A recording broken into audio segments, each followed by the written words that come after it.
We respectfully request the Sangha great virtues for the sake of this assembly and all living beings. Please turn the wonderful Dharma wheel to teach and guide us how to end birth and death, leave suffering and attain bliss, and quickly realize non-birth. Cung thính đại đức tặng thịnh, vị thứ Pháp hội cập nhật thiết chúng sanh, tịnh duyên diệu pháp luân giao đạo hạ môn, như há liêu sanh thoát tư ly khổ đắc lạc, tất chứng vô sanh. Homage to the Blessed, Noble, and Perfectly Enlightened One. Namo Sadanto Suchedo Ye Erlahudi Samyang Sanputo Xie.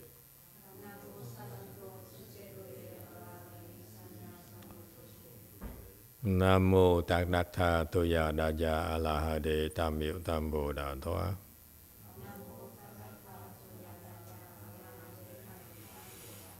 The unsurpassed, profound, subtle, and wonderful Dharma in 100,000 million aeons is difficult to encounter. Now that I'm able to see and hear, I will receive and maintain it. I vow to fathom the thus come one's true and actual doctrines. Wu shang sheng sheng wei miao fa bai qian wan jie nan zhao yu wo jin jie wen de xiu qi yuan jie ru lai zhen shi yi.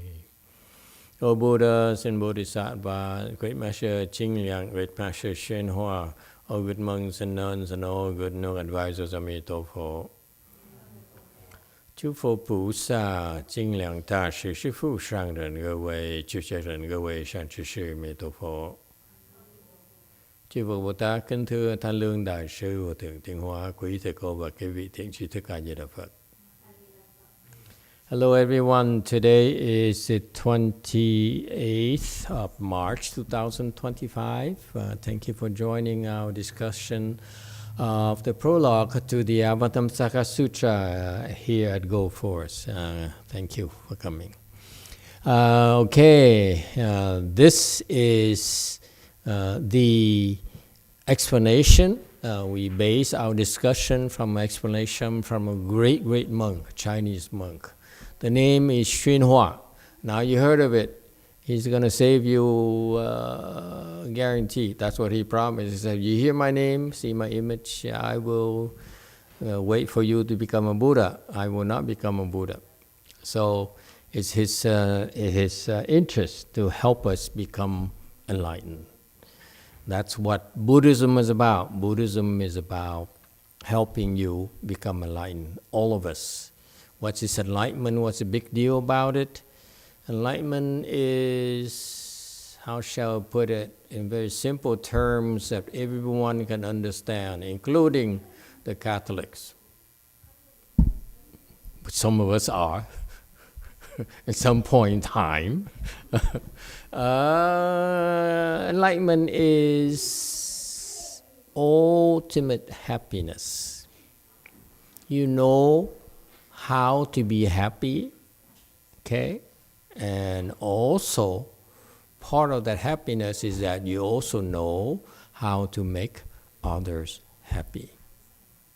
It's such a cool thing, okay? when people think of happiness, usually they think about themselves. In Buddhist wisdom, this is why we're doing this. We explain sutras to help you develop your wisdom faster. We do meditation to help you develop skills that enables you to activate your wisdom and turn it on and off. Because right now, for ordinary people, we don't know how to quite flip the switch of your wisdom. Because Buddha says we are inherently Buddhas. And we have this Buddha's wisdom. And what is the proof? The proof that Buddha's wisdom is there in us already because of that thing called female intuition. Okay? The female intuition there is our Buddha's wisdom, believe it or not. Sometimes it's male intuition. But we don't like to think of it in terms of intuition. We think it in terms of smarts. Women is intuition. For men, if we're smart. We're so misguided. Actually, that Buddhist wisdom there is like that intuition. Let's talk about this Buddhist wisdom from the perspective of intuition. Is that you just know, boom. Just like that, you know what the answer is. You know where to go. You know whether he likes you or not. Men are not as sensitive, so when the women like them, they're like, I'm not sure. But women, they're a lot more sensitive than us. True or not? Oh, never mind. You're all married, so they lost that skills already. Never had it. For some people, it's hopeless. It would take forever. True. But it's still possible. So it's kind of a cool thing where this Buddha's wisdom here. Why do I talk about it? Because I've seen it in my great Chinese teacher, Master YongHua. He knows so much, and he did always the right things. And he's a great man.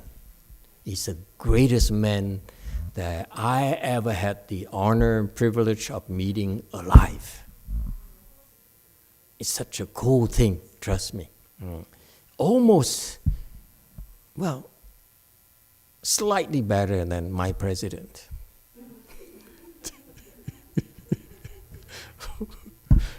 When I talk about my president, somebody's kind of jealous. How come he have so much more admiration for his president than me? I mean, that kind of thing. It's genuine, okay? So anyway, we're joking too much. So this wisdom here ultimately is there in us already, but we don't know how to wield it. It's just like, listen, it's just like engineering, just like programming. You know, we have the innate wisdom to do it already. Now it's about learning the mechanics on how to do that. And some of us are better at certain things than others. And you know, that's driven from our Buddha's wisdom. Believe it or not. So the contrast is that after you've done this for quite a while, your Buddha wisdom is complete. That's why it's nothing Buddha does not know. It's nothing Buddha cannot do. Sounds like God, doesn't it? Okay? But anyway, it's much better than God, by the way, for you Catholics and Muslims and Jews and so forth. You know. Buddha is such a cool thing. All right, so this is why we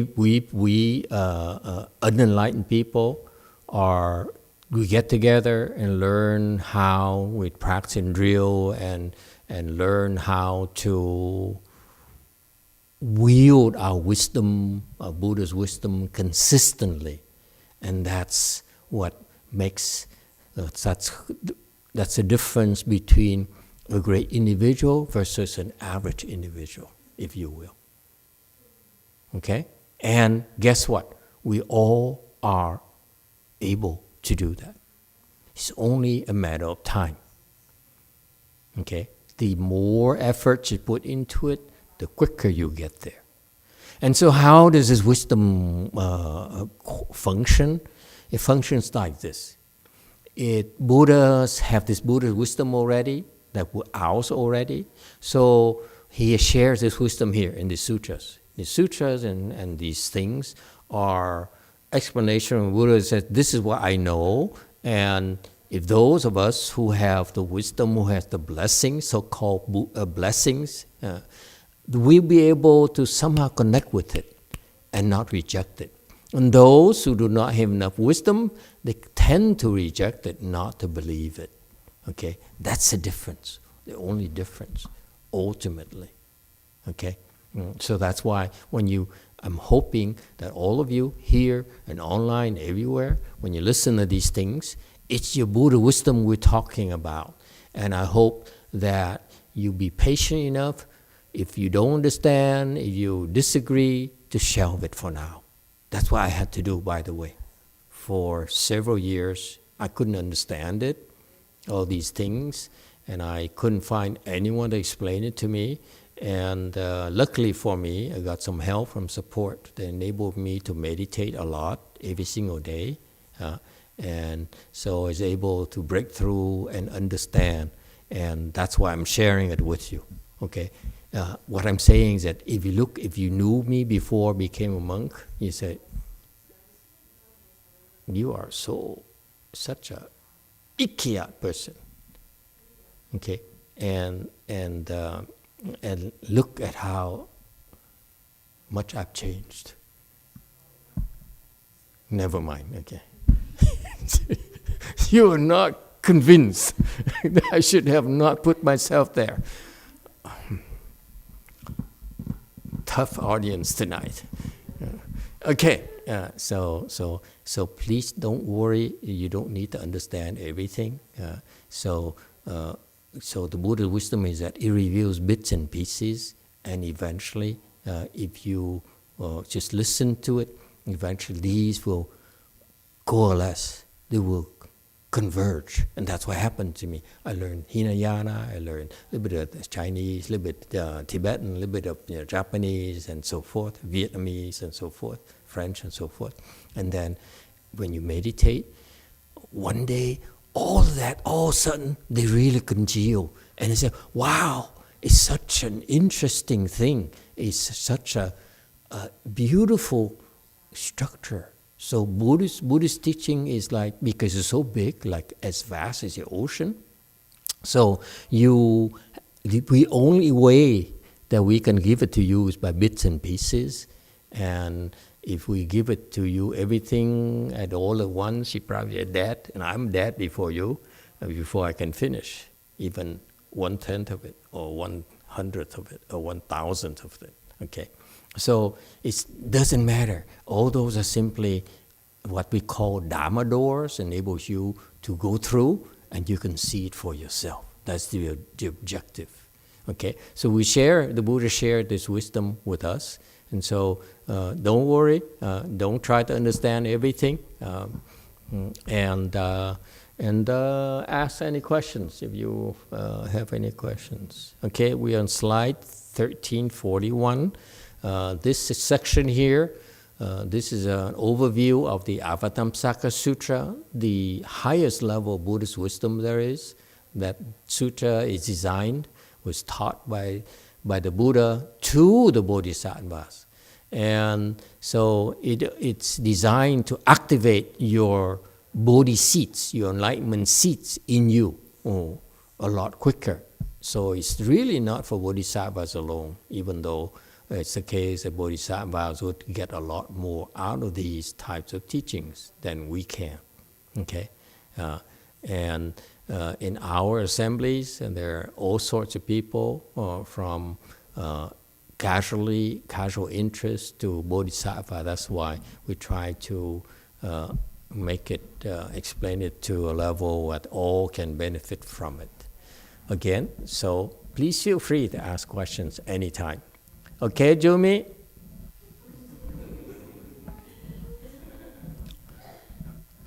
Okay, very good.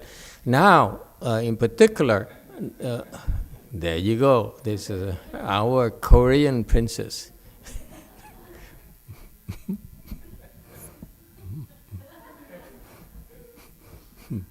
Okay.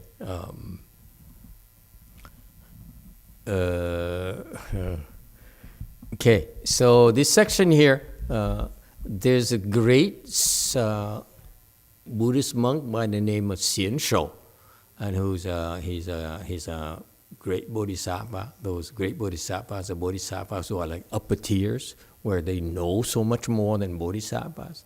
We're just so desperate ourselves. It's just, if I could just become a bodhisattva, I'd be so happy. It turns out that bodhisattvas aspire to become mahasattvas, the great bodhisattvas. Okay, and so this Xian Shou, remember the name there is Xian Shou. Xian is the same Xian as my left home disciples. Maybe one day I could name one of them Shou. There will be a lot of pressure on this guy. So he's a very wise monk. So he classified the Buddha's teaching into 5 sections, 5 different types. So we went to the first 4 already, and now we're discussing in this section the 5th one. And what's interesting today, which I hope to get to, is Master YongHua explained to me. I found it so revealing because he explained about the Chan school or meditation school and how he sees Chan meditation training is about. So to me, it's the first time I realized this is what they do over there. And that's why they are where they are. Okay, so it's kind of cool if you get to it. Okay. Okay. 1341. The present disclosure and certain revelation of cutting off words is for the sake of a single kind of that frees itself from the workings of thought, which simply following the Chan school. 今乃开者，顿显绝言，别为一类理念积固，即顺禅宗。 Okay, I want you to know, all these concepts may not make sense to you, may be unclear to you, may be vaguely familiar to you. What happens here is that what you're hearing is really one of the most advanced form of training in human history in order to help us open our Buddha's wisdom. And that's called the Chan school. A Chan school is a Mahayana style of meditation that is the fastest, okay? And it will be a little bit clearer, okay, as in the next few slides. So basically, again, this commentary slide 1342, we go through the explanation a little bit here. There's certain disclosure and certain revelation of my great Master Xian Shou of cutting off words. Cutting off words is the principle that nothing can be said, meaning whatever you have to say can be better said by not saying it. Anyone wants to walk out and go see a movie or something? I understand. Okay, but it's okay. You have YouTube with you, right? Do it quietly. Okay, is the sake of single living as unable to producing a thought. Okay, what happened is, why are we confused? We're confused because we think too much. We cannot stop thinking in particular. Not only do we think too much, you go to school, and this young man here will go and get his bachelor's degree and his advanced degrees, and then after he graduated, he say, "Mom, I'm so smart, okay? I learned how to think." Okay, and companies and people, especially girls or boys, will prize me because I can think. Okay, I get paid a lot to think. Okay, Buddhism, we learn about this thing about true mind, that you can think without using your conscious mind. That's why it's called true mind. Our thinking, our conscious mind, the one that we're using right now, is called a conscious mind. That mind there is what we're very attached to, and we think with it. Whereas if you have your wisdom, you're able to wield this true mind of ours that enables us to think without going through the conscious mind thinking. That's what we all are capable of doing, if you only give yourself a chance. Don't be like scientists that say, I don't believe it, what is the nonsense you're talking about? The nonsense we're talking about is the intuition that your wife has, okay, that you don't.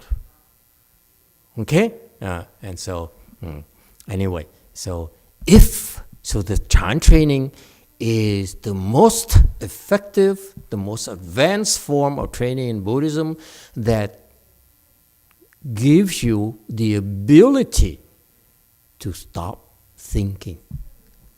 That's what is called not producing a single thought. Meaning that you have true wisdom, you're able to say, I'm not thinking. And all your thoughts come to an end. That's how abrupt it is. That's how brutal it is. No more thinking. I'm thinking because my eyes are moving. You see? So I prove to you I still have a lot of work to do. Okay? So if no thought is produced, what happens to you? You are unmoving. Okay, let's move. Okay, and so if you only put yourself in the state where you'll stop your conscious mind, then your true mind comes out. It's the same. Right now, your true mind is behind your conscious mind. This is where your conscious mind here, okay? Like my hand here. Behind it, there's a true mind that yields to it, okay? If you stop this, okay, then the true mind manifests. It's such a cool thing. So that's why it's important for you to believe that's what you are capable of doing. And if you want it, it takes work. Okay? It takes work to develop skills. Just like anything else in the world. You want to do anything important, you need to go through the proper training.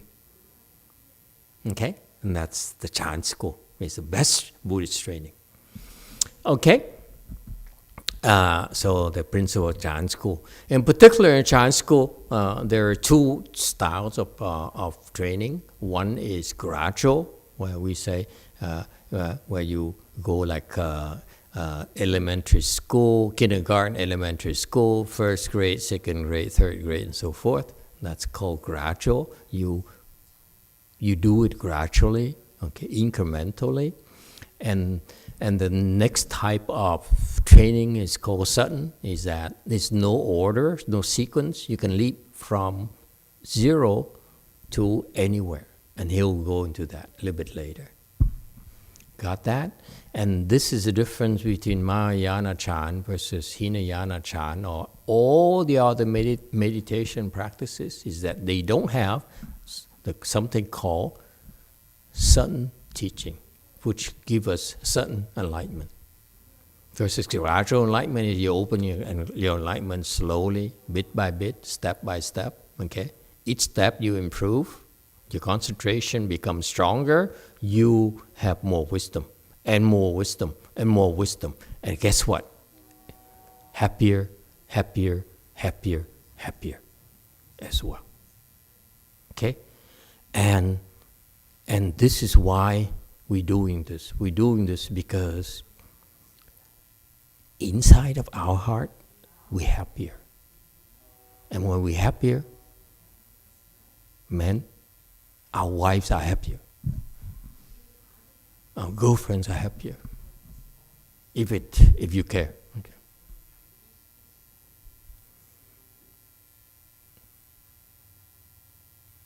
Yes, 6. Master, on the earlier,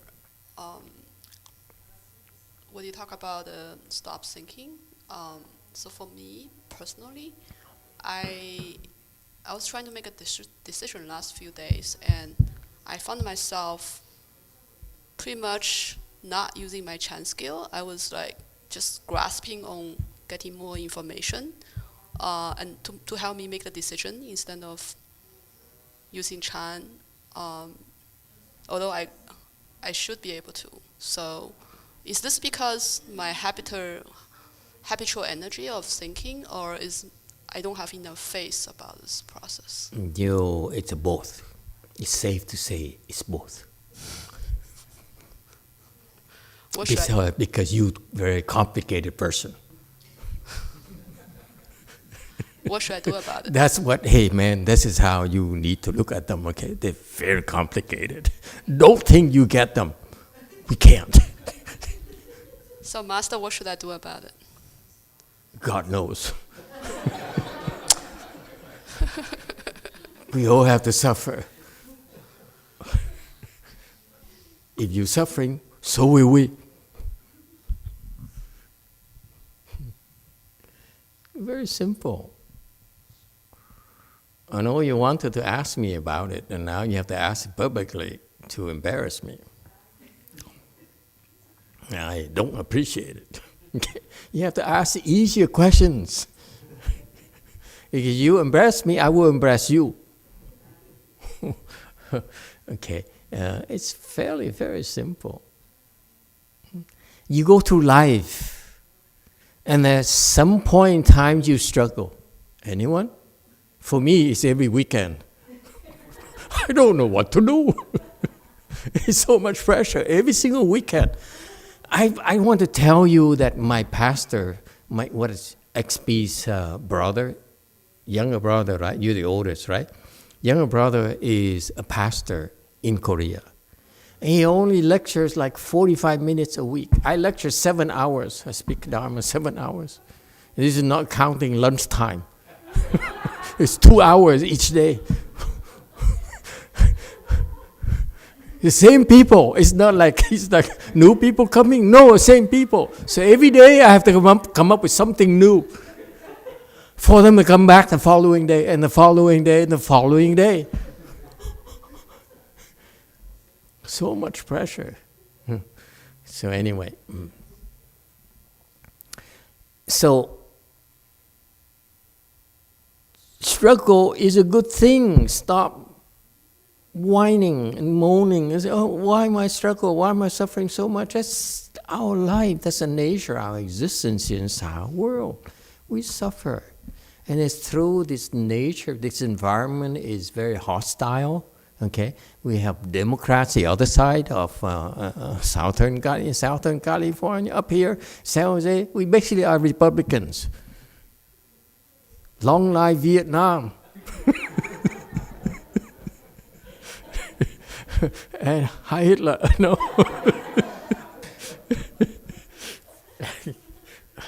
Okay, so we suffer because that's the nature of our existence. Is so much suffering, not just us, but everyone around us. Okay, and you do Chan, you practice, you learn these things in order to learn how to cope with it better. But it won't go away, for God's sake. I mean, wise them up. This is the nature of the Sao world where we live. It's a life of a lot of struggles, whether you want to admit it or not. Jung, what do you have to say about your wife?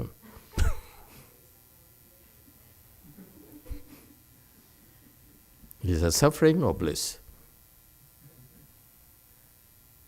Give him a microphone. He's going to give us an answer tonight.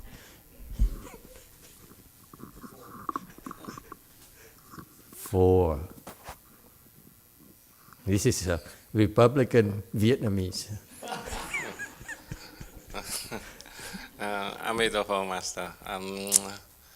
In my case, I think that a little bit of both. A little bit? Liar!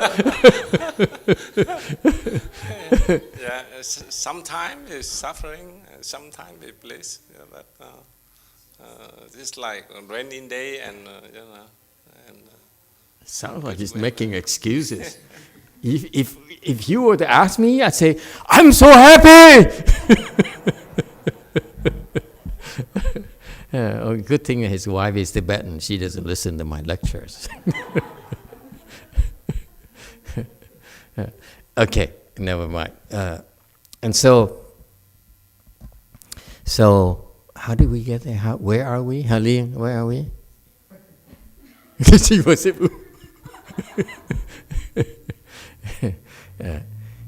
So what is the issue at hand here? Of course, this is what life makes life multidimensional. There are times, there's good times, there are bad times. Okay, rainy days, sunny days, and rainy days. And so yeah, you struggle, and you should know by now the reason you struggle. You suffered the last couple of days, last few days, is because what? Exact. You know her better than I do, you Chinese people. What's the reason? Be blunt. Don't have to mince words. We speak in Dharma. We have to be true to ourselves. Okay, never mind. Okay? It's because you insist on having it your way.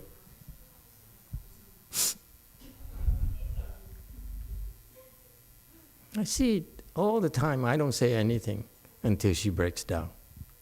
I'm having a crisis. Anyone disagrees with me? She asked me in public. I'm going to give her the answer in public. This woman insists on having it her way. If not, she's going to whine and complain and bitch and moan until she gets it. Whose fault is it? My fault. Who else? Okay, I admit. I didn't teach her right.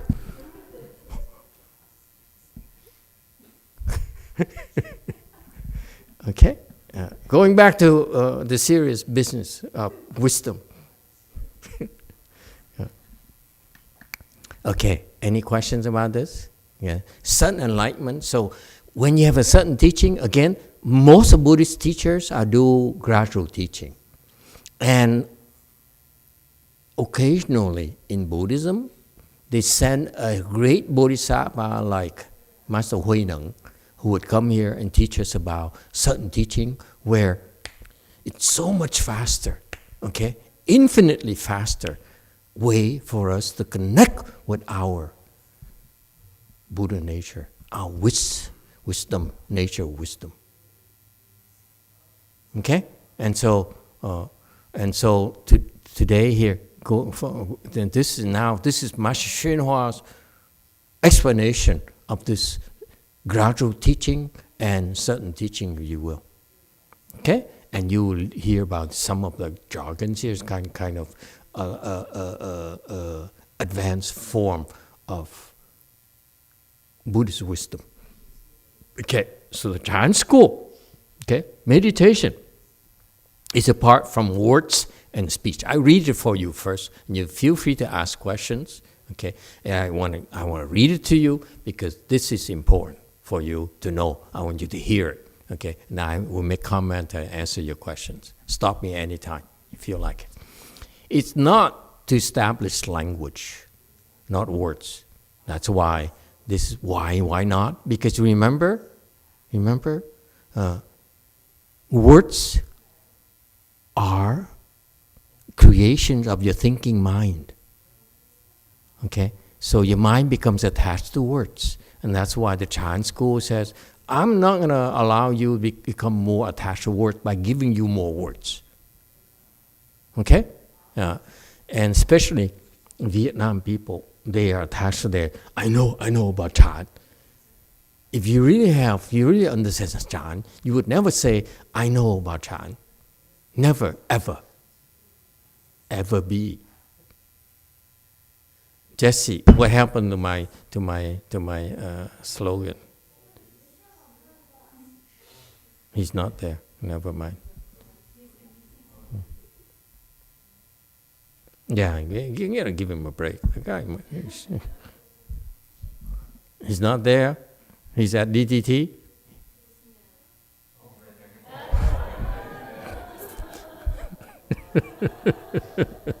Okay, no, go back to work, Jesse. It's okay. Back to work. He volunteered to drive up to here to help us out. A man of many skills. Okay, so look at that. Hairy legs. Zoom out, it's okay, guys. Private moment. Look at that.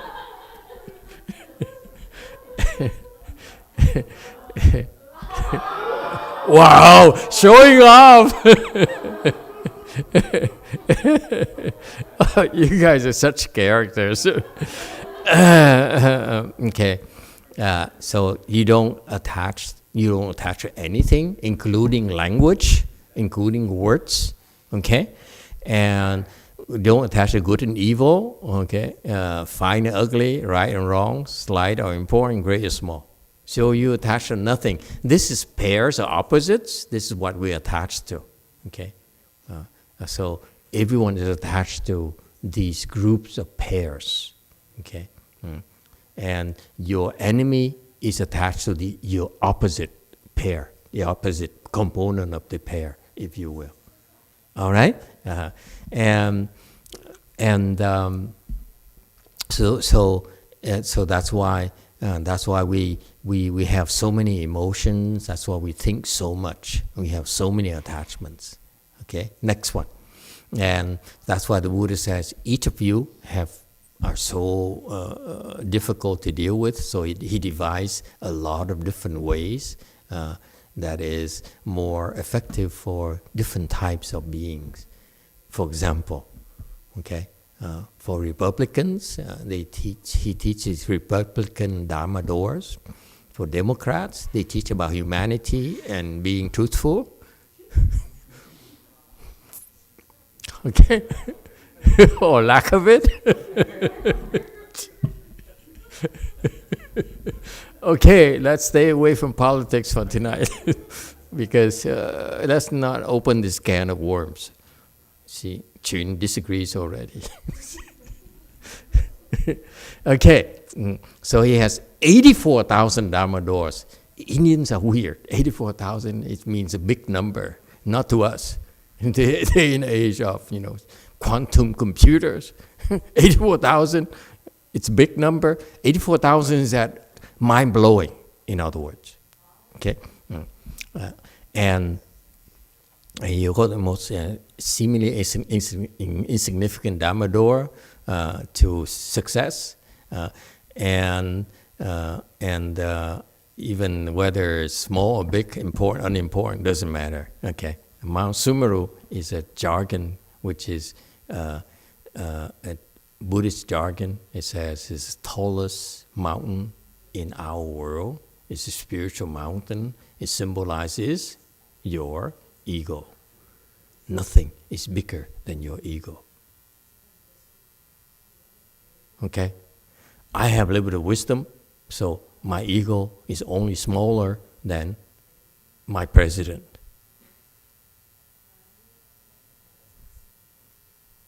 Any comment? Yeah, let's stay there. Keep it that way. Okay. So that's why the wisdom here from Master Shenhua, the Chinese, actually Chinese Chan, it says from the small comes the great, from the near comes the far, from shallow you go into the deep. You see? So the opposite extremes there actually are connected. This is why I'm both Democrat and Republican, because there's a common bond there, common, okay? There's no need to say I'm Republican or I'm Democrat, I'm big, I'm small, I'm important, unimportant, and so forth. It's all connected. A little bit later, you see, okay? So that's, have success in cultivation is that whatever it is, don't discriminate, okay? Big or small, black or white, okay? Man, woman. Oh, never mind about man, woman. And so you don't discriminate, you will be able to get there a lot quicker. We have and the key here, Master YongHua here, actually he's giving a lot of clues here for from great Chinese meditation teachers. They teach about vigorous. And this is where some of us have an edge. Like the Koreans' culture is very vigorous. Okay, that's from the Mahayana roots. Okay, so heroically vigorous. Can we do a ChatGPT thing where we train our people on the proper pronunciation and enunciation? And then, because we give them a word like heroically, and then have ChatGPT teach us how to pronounce it properly. Is that possible? Huh? And that saves us a lot of money instead of paying for a voice coach. Never mind. YouTube question.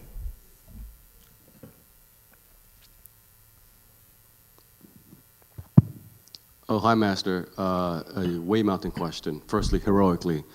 I want to have a question regarding what you've been talking tonight. So, since I've been meditating, I have been able to notice my agitation more easily. And I think in the past you said that everybody's agitated, we just don't know it.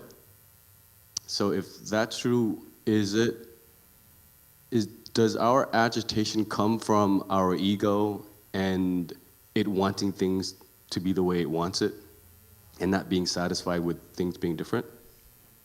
Or is it something else? Is something else? Okay. Or no, or is it something else? That's my question. How can you see your agitation? I see it in how my mind reacts to things. Okay. That's what I mean. What did you hear? How can he see his agitation? This is a very important distinction. He can see it because his mind was still. If your mind is moving constantly, can you see movement? It's not as easily seen. When your mind is still, that's what he says. I'm paraphrasing for him. I clarify for him. When your mind is still, when there's agitation, a thought arises, that's agitation, then you can see it. But if your mind is moving, it's much harder for you to notice it. Yeah? And that's why. Okay? Meaning that more often than before, your mind is more still. Before, your mind is afflicted, whining and complaining and bitching and stuff. Okay? And that's what happens. Okay.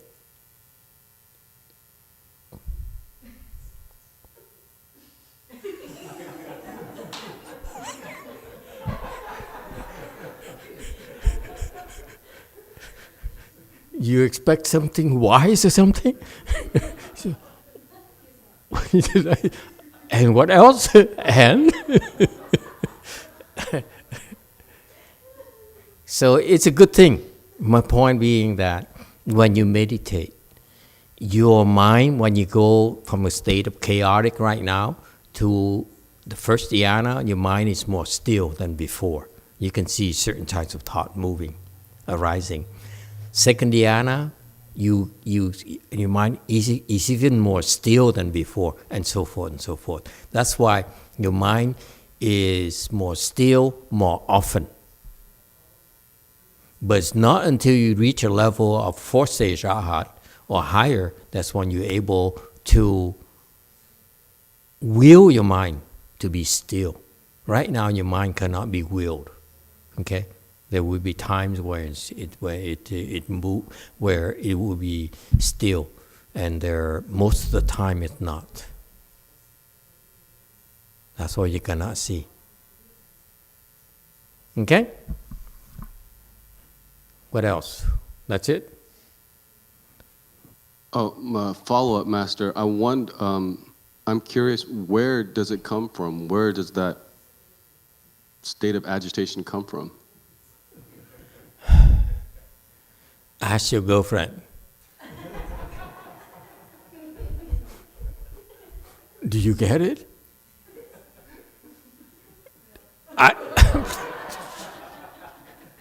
Don't make me spell it out. There are lots of women here.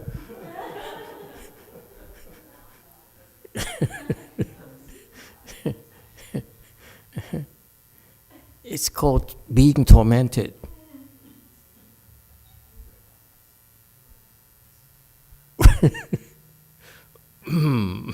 It works both ways, girl. Don't look at me like that. Okay. Okay? It's a mutual kind of thing. It's called karmic retribution. Thought arises because you in the past provoked others into thinking. Now they're provoking you to think. Okay?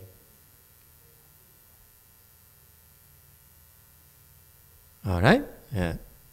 Among other things. You don't need to understand too much. Okay? All right. Anyone else? Okay.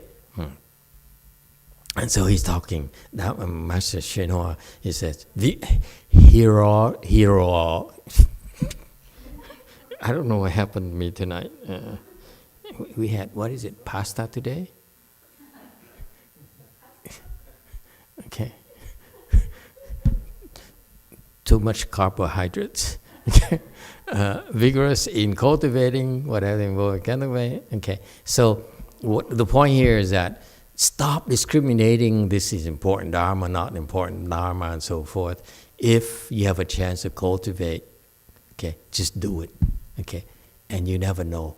Oh, it might click. One of these things might click. Maybe the most simplest thing, the most insignificant thing might click and help you connect with your Buddha nature, your Buddha mind, your Buddha wisdom. Okay, next. So as long as that happens, and this is you think that this is very practical. It doesn't matter as long as you get there. Okay. So the Asians are more elegant. They use elegant language and so forth, and speak obliquely. In America, say it doesn't matter as long as you become enlightened. As long as you get there, that's the main thing. Yeah. And so again, don't discriminate. You see, he has explained this to his students. He went on and on about unimportant and important, so I failed to recognize important. It doesn't matter, just do it, okay? And don't stop whining. Eating, feeling, so forth, okay? So it's on and on, okay? It's very Chinese, okay? And adore Buddha's work, not one Dharma rejected. This is important, just listen to this. Not single Dharma rejected. What's Dharma? Dharma here is anything. Nothing is rejected. Meaning what? In the substance, true suchness, not one speck of dust is said. What does it mean, not a single Dharma is rejected? What does it mean? In the door of Buddha's work, meaning Buddha, as far as Buddha is concerned, he rejects nothing, no one. Whereas we are constantly rejecting others. Schools, yeah?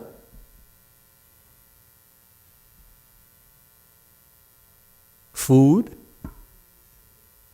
don't like MSG, folks. I'll make it clear to you. Okay? Please spare me with your MSG stuff. I reject MSG. Okay? You got it? So we feel so justified in rejecting others. And that's why Buddha is different from us. He rejects no one. So what does it mean? In order for us to open our Buddha's wisdom, you have to stop rejecting. Okay? More and more and more. That's all.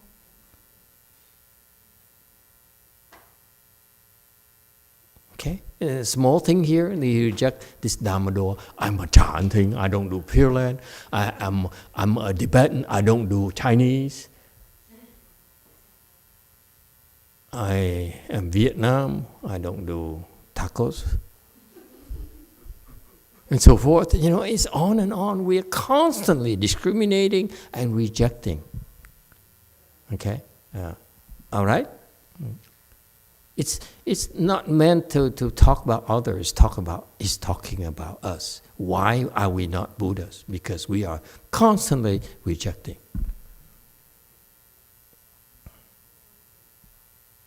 Okay? Next. Slide 1348. Okay, now he says, training. What about this Chan training here? So what do we do with you? We know you're rejecting.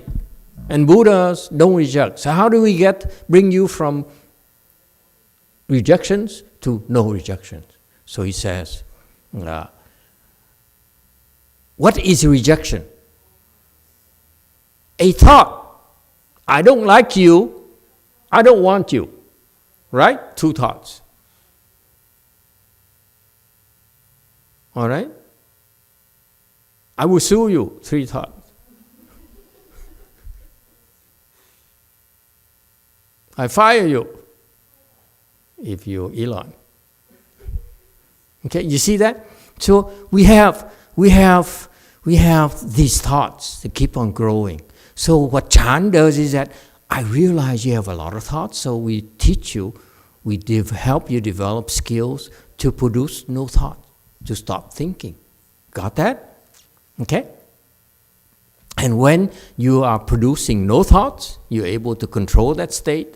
Then your mind, you control your thinking mind, then you are in a state called Buddha state.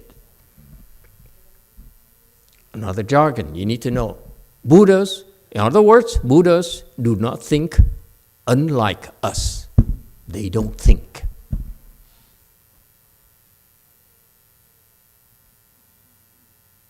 Okay?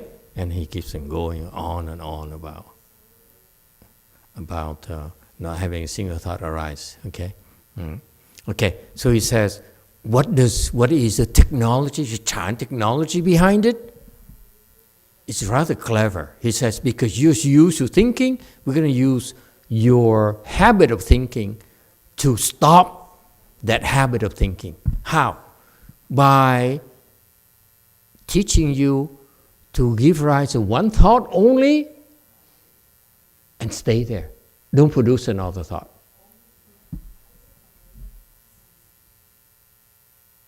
So far, so good? No? Got it? Yeah. Okay. Doesn't matter.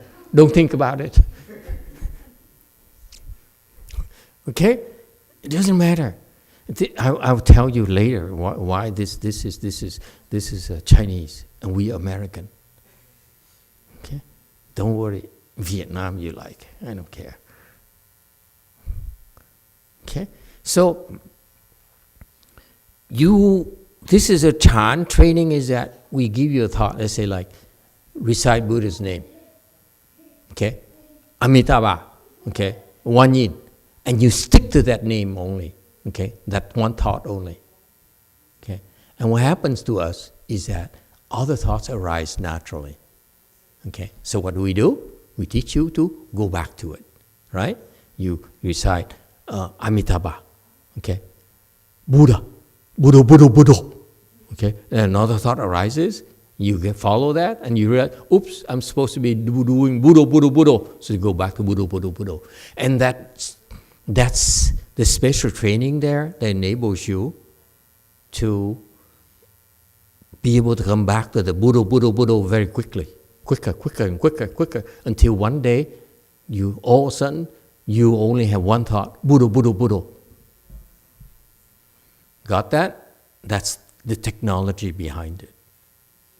It's a lot more involved than you think, but that's the theory behind it. It's that simple. All right?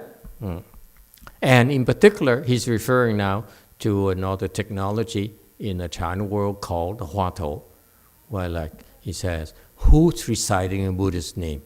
And so this is a rather clever, ingenious, advanced form of Chan training called Huatou that the Koreans over there, okay, are enamored, except for okay, 1, 2, 3.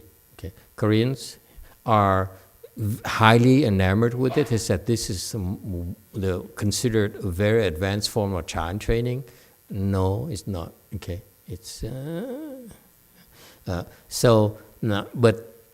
but Master Hsuan Hua, when he explained this, he's also started by praising this Huatou thing here, where he says, when we tell you, when you meditate, ask this question, who's reciting the Buddha's name? And you ask that question only. You stick to that thought. Who's reciting Buddha's name? Okay? So by doing that, you go back to the thought constantly. Okay? You say, who's reciting Buddha's name? You say, my mother-in-law is reciting Buddha's name. True? Okay? And she does it very loudly. Thought number 2. Okay. Number 3, I can't take this anymore. And so forth. So that's why you recite Buddha's name. No, in number 5, she plays the music too.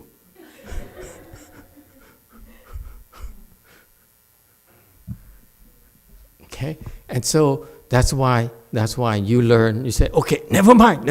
You go back to who's reciting Buddha's name. Okay? So you keep on, there's a struggle. You understand? Hey, girl. The iPhone girl. So that's what happens. Cultivation that you cultivate. You say, who reciting Buddha's name? And these thoughts arise. What do? You pull it back here. You go back. That's all. That's all you do. It's that simple. The principle is very, very, very simple. You have this one thought, and then extraneous thoughts arise. Again, you follow them, and then one day, one moment, you realize, oh, I'm not supposed to do this. I'm meditating. Okay? So you go back to this thought, and you keep on. It's a going back and forth, back and forth, back and forth. That's all. But if you do it long enough, you develop skills to do it, to be able to concentrate on one thought. Who's reciting Buddha's name? Okay? The way he explained this is a little bit simplified. I know he knows a lot more than this, but because of the students present back then, he couldn't really elaborate that much more. Okay? So there's a lot more to this than you think, the way it sounds. Okay?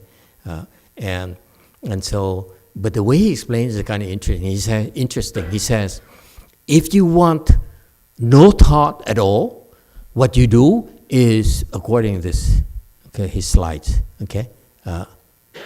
Okay, so if you only have one thought, you have no thought to be produced. All you want to do is stick to one thought, okay?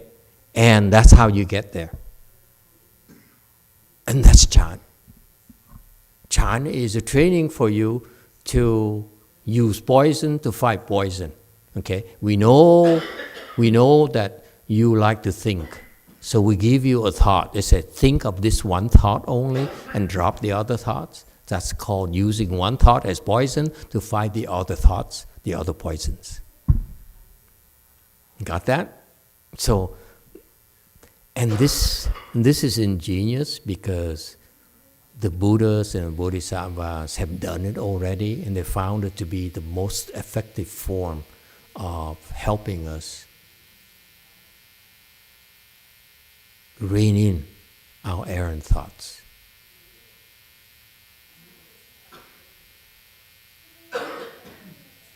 So with trading and with hard work, you will get there. All of us can get there. And many of you have got there already. Okay?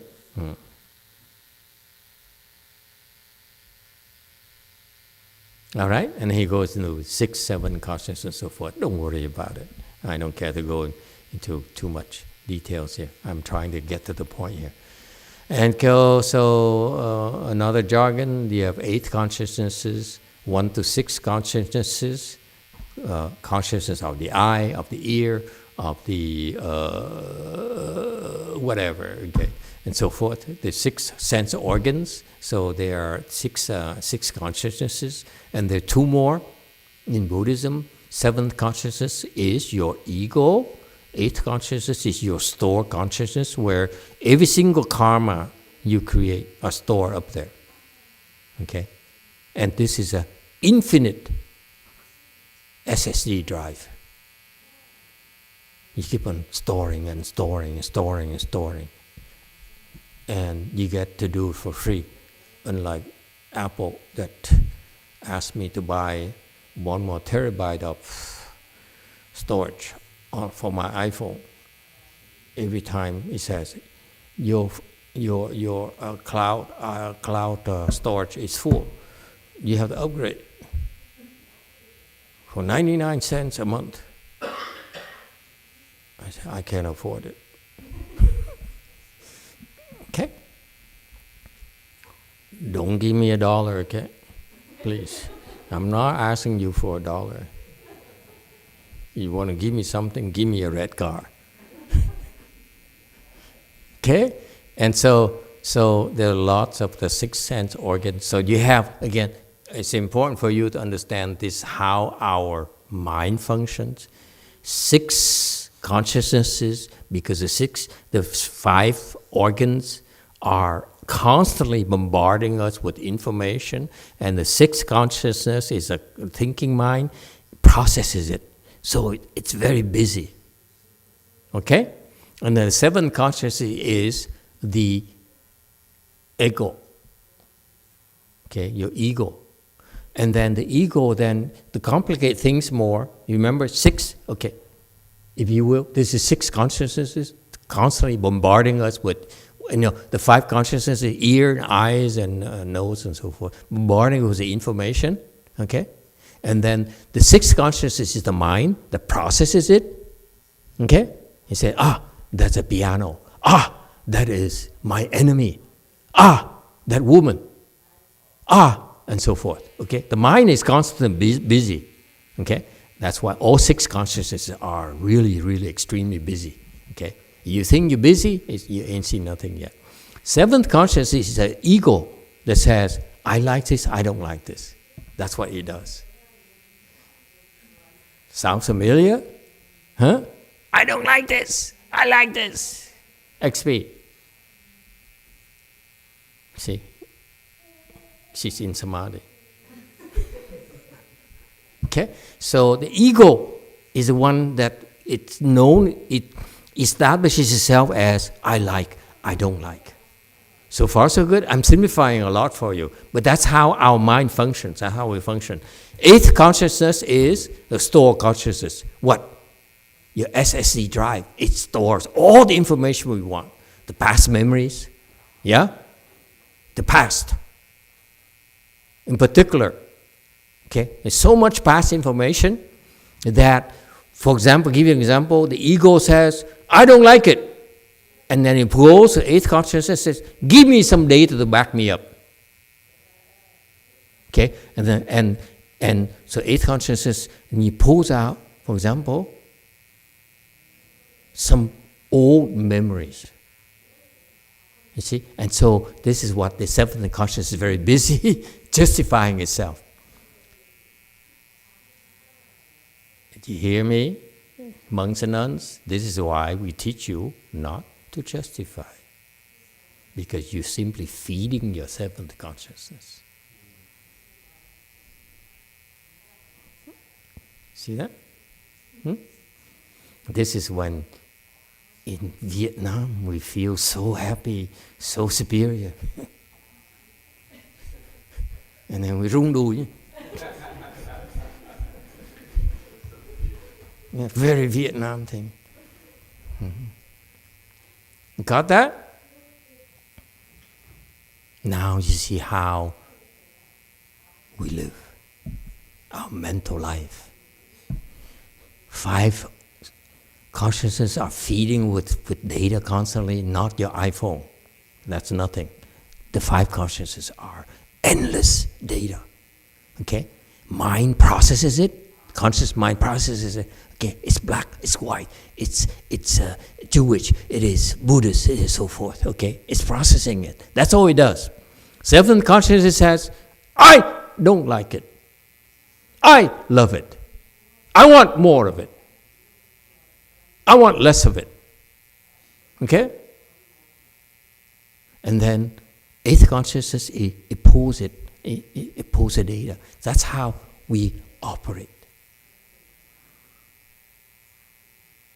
Buddha sees it and describes it to us for our sake. And this is top secret confidential Buddhist technology.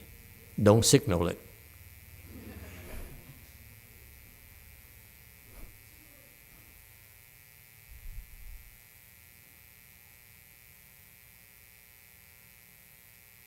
To the Atlantic. Never mind. You don't follow the news like I do. Got that? Next. Okay. The nose and the tongue and so forth. You can read this. I'm bored with this.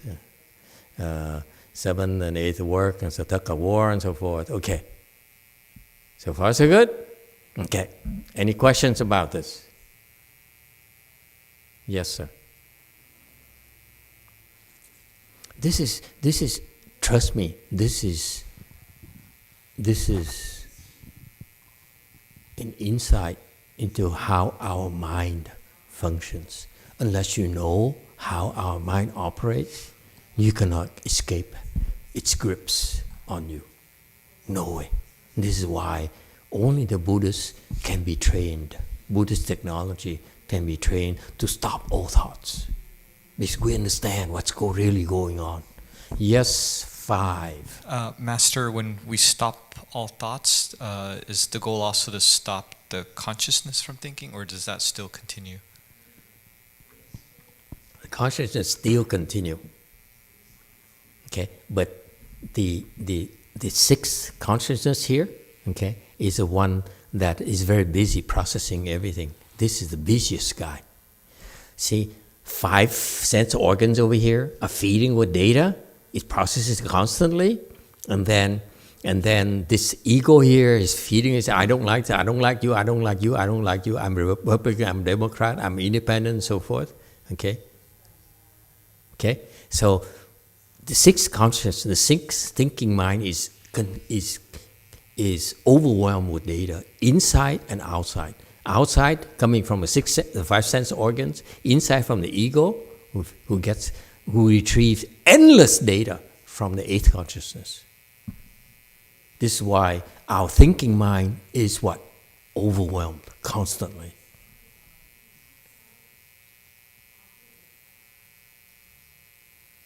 This is how we live, like it or not. Okay? So if you find a way to stop the conscious mind thinking, then it's still, you see a lot quicker. You see a lot clearer. Yes, 6. So I saw, Master, you said the raised question is, if I understand right, is basically what happens when the thinking stops. Which one of those consciousness stop? And you are saying the 6 is still working even we stop thinking? Or it's not? No, 6 stops. 6 stopped, okay. And that's by cutting off the 7s. No, you stop Okay. the 6, we stop the 7 as well. But then the process of killing the ego is stop the 7. The Yeah. 6 is busy because the We 7 have to is stop there. 6 first, and then we stop 7. Because 6 keeps on overwhelming us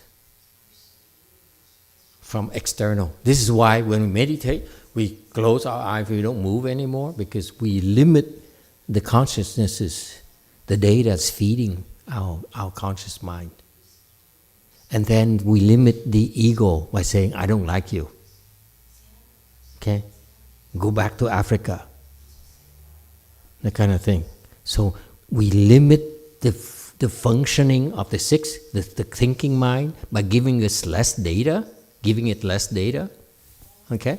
And then we limit the ego, okay, by reducing a liking, dislike, justify, and so forth. So it's both. It's really very, very precise. It has happened that way for us to have a chance.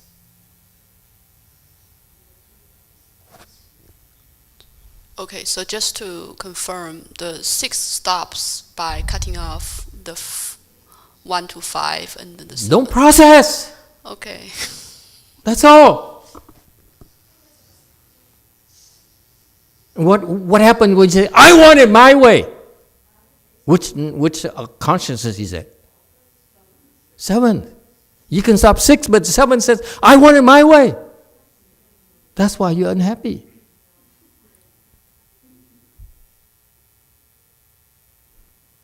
That's all. It's very simple. You got that? See, the conscious mind is always processing. That's its nature. Okay? So that's why he said, okay, stop. Close your eyes. Okay? Don't listen anymore. Don't eat anymore. So you stop stimulating the thinking mind. Okay? By sitting still. Okay? And the ego is the one who now complains, it's too painful. I'm so bored. I remember someone who came to my Blue Mountain Temple and learned Chan meditation, and when we hit the woodfish,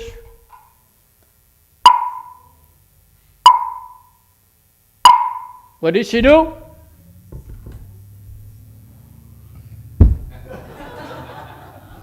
Every single sit. I'm so bored. And then, after an hour,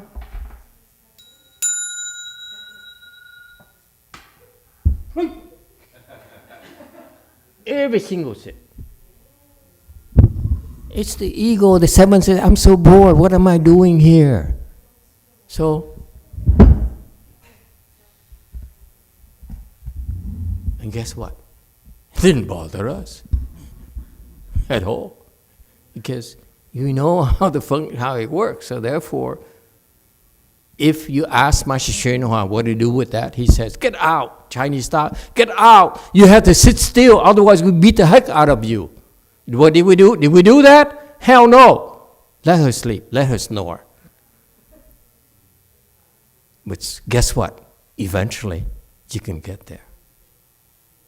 Chinese technology is too rigid. Hinayana technology is too rigid. We have no holds barred. We allow you to walk in here and walk out, and and kids, for God's sake. Anyway, kids say, Mom, I want to go. And in spite of all that, you still are able to still your mind. What technology do you want? Chinese like this? When the Chinese, you guys are spoiled. Vietnam, you sit still, right? Okay, you cannot move. And when I first learned about China is that I went to City 10,000 Buddhas, my Chinese master's temple. They lock the door. They don't allow people in or out. And one day, I was doing a long sits, and I was stupid. I didn't know. okay, I drank water.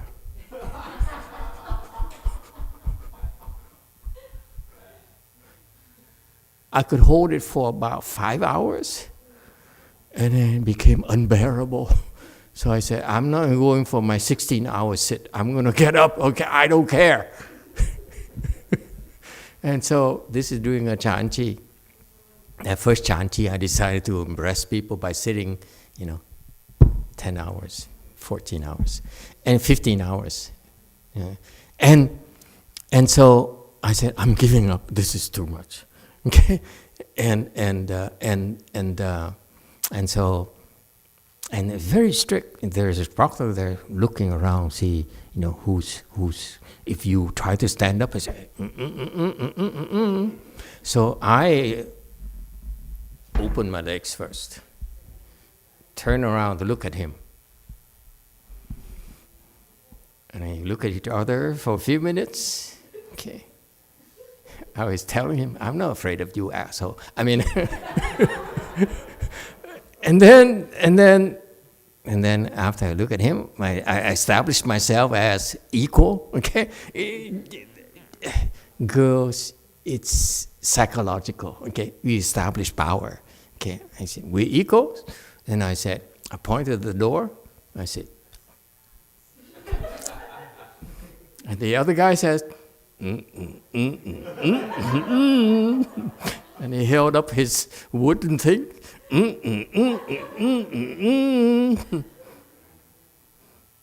I said,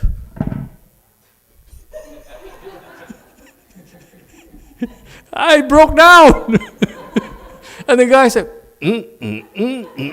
He was waving his stick.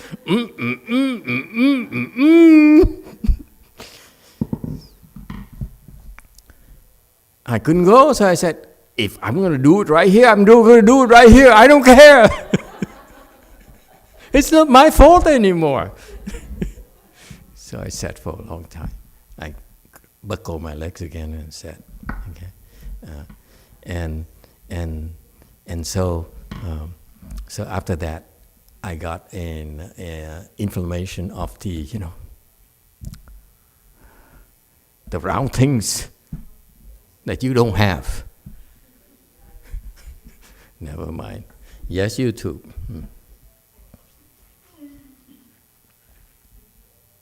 Master, there's a question from Carol on YouTube. She said, Emitofuo Master, I have a question of sympathy and suffer. Before you said if we felt sympathy for others, the ghost will come to us. But I can't help to feel pity of someone. I think sometimes it also influences me. Should I be more cold-blooded so can keep away the influences? What is more, sometimes I felt too much sympathy to others will bring me many troubles and make me feel I'm stupid. Yeah. But if I avoid the suffer and leave others in suffer to help to get myself better feelings, it seems I'm not more kinder after cultivation. Either of that, I don't feel right. Thank you, Master. Yeah. How do you read these things I told you that not to be sympathetic? I'm just saying that if you have a depressed person, okay, and I explain to people if you are this person depressed, any of you, pick anyone. Pick any of them. 1, 2, 3, 4, 5, 6, 7, 8. Any of them. Okay? If they say, I'm so depressed, I don't feel good today, I don't know why I'm so unhappy, okay? And you have sympathy, you say, oh, you poor thing. That's what we do. Oh, you poor thing. That thought of sympathy right there enables her depression ghost to go into you. It's a connection. It's like a suction thing. Instantaneously for some people. I'm not saying to everyone, because some of you who know the depression goes already, no, I'm not going there. Yuck. You know what I mean? Don't think you're special. Oh, I'm not depressed. No, depression goes says, Okay? So, there are many reasons. But the point is that you open the door, you create this connection. It enables it to choose to come to you or not. Okay? So, I'm not saying you should not be sympathetic for goodness sake. I'm just saying be careful. That's all. If you want to feel sympathetic, choose someone who doesn't like you. Is the corollary. Okay? So, it sounds like a car, doesn't it? Anyway, and so you have to be careful, that's all. For us, we don't care. The ghost comes over to us, okay? We recite mantra, kick it out right away. We don't care. That's why we can be casual about it. If you're not, but you don't have the strength or the skill to do that, then you should be more careful. You should be more cautious on who you interact with, and don't be surprised. That's all. All right? I'm not saying you should not be sympathetic. Your nature is sympathetic, it's fine. Then you have to live with it. You have to live with the various ghosts that possess you. It just is. Okay? And then you develop skills to kick them out. Deal with it. That's life. That's all. Okay, like I was born short, and now I learned to look tall without physical height. What do you want? It's all we got. I always ask, why is God so unfair? Anyway, got that? So he's talking about 5 sense organs, so forth. Don't worry about it. This is the problem I have with this.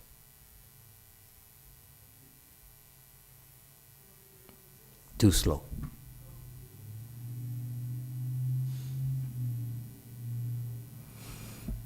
This is why, if you follow this kind of reasoning, this kind of training, you will end up what I call Hinayana Mahayana.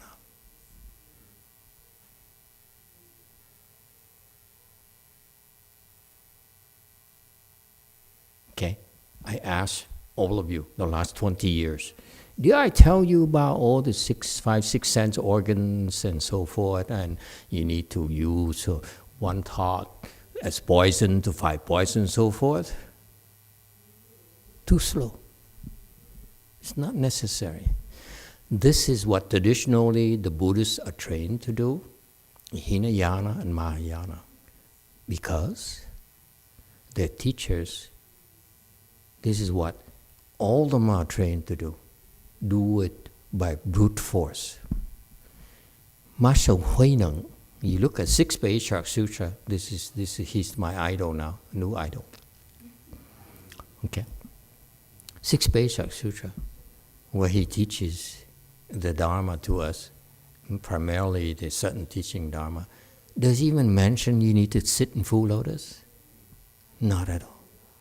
And his disciples are enlightened and bodhisattvas left and right. That's the highest form of Chan.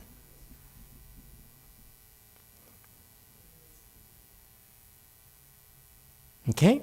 So, be humble. If you learn it from there, where they teach you to grind it out and lock you in and then imprison you and then beat you up and so forth, that's one way of training, but that's what I call Hinayana Mahayana at best. Okay? So be more humble. Even my teacher here only taught my generation is Hinayana Mahayana. I have proof right here. The way he explains things is Hinayana Mahayana. And you see the results of Hinayana Mahayana.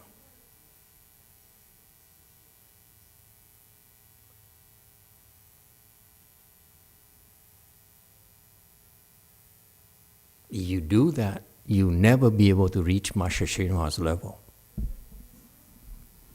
That's my point. All right? And this is pointing out to you, this is the technology he explained a long, long time ago when he first started.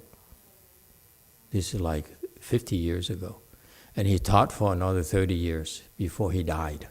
So maybe in the later 30 years, he taught more. I don't see the materials. That's what concerns me. Okay? I want you to know that you need to be more humble, because I'm not teaching you everything either.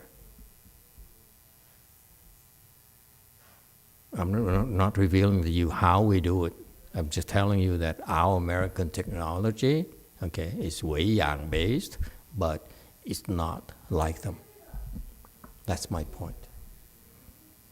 Only some people who in the future will replace me will be taught how to train you, the technology behind it. But if you follow you belong to the community and you practice according to the Dharma doors we give you, you get there. You don't need to know too much.